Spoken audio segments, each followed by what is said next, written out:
उत्तिष्ठ नरशार्दूल कर्तव्यम् दैवमाह्निकम् कौसल्या सुप्रजा रामपूर्वा सन्ध्या प्रवर्तते उत्तिष्ठ नरशार्दूल कर्तव्यम् दैवमाह्निकम् उत्तिष्ठोत्तिष्ठ गोविन्द उत्तिष्ठ गरुडध्वज उत्तिष्ठ कमलाकान्त त्रैलोक्यम् मङ्गलम् कुरु उत्तिष्ठोत्तिष्ठ गोविन्द उत्तिष्ठ गरुडध्वज उत्तिष्ठ कमलाकान्त त्रैलोक्यम् मङ्गलम् कुरु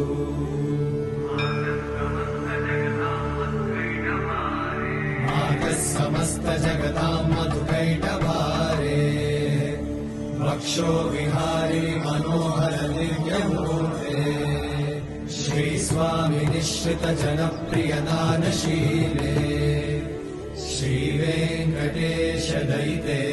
तव सुप्रभातम् तव सुप्रभातमरविन्दलोचने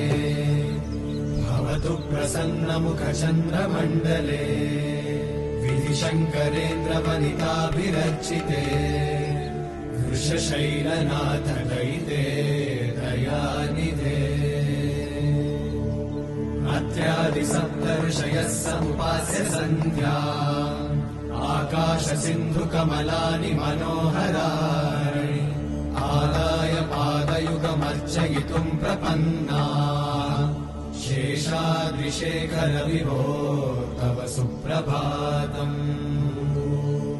पञ्चाननाब्ज भव षण्मुखवासवाद्या त्रैविक्रमादिचरितम् विबुधास्तु वन्ति भाषापतिः पठति वासरशुद्धिमाला शेषाद्रिशेखर विभो तव सुप्रभातम् ईषत्प्रफुल्ल सरसीरुहनारिकेळ पूगद्रुमादि सुमनोहर पालिकानाम् आवाति मन्दमनिलः सह दिव्यगन्धैः शेषाद्रिशेखर विभो तव सुप्रभातम् उन्मील्य नेत्रयुगमुत्तम पञ्जरस्थाः मात्रावशिष्ट कदलीफलपायसानि भुक्त्वा सलीलमथ केलिशुकाः पठन्ति शेषाद्रिशेखर विभो तव सुप्रभातम्।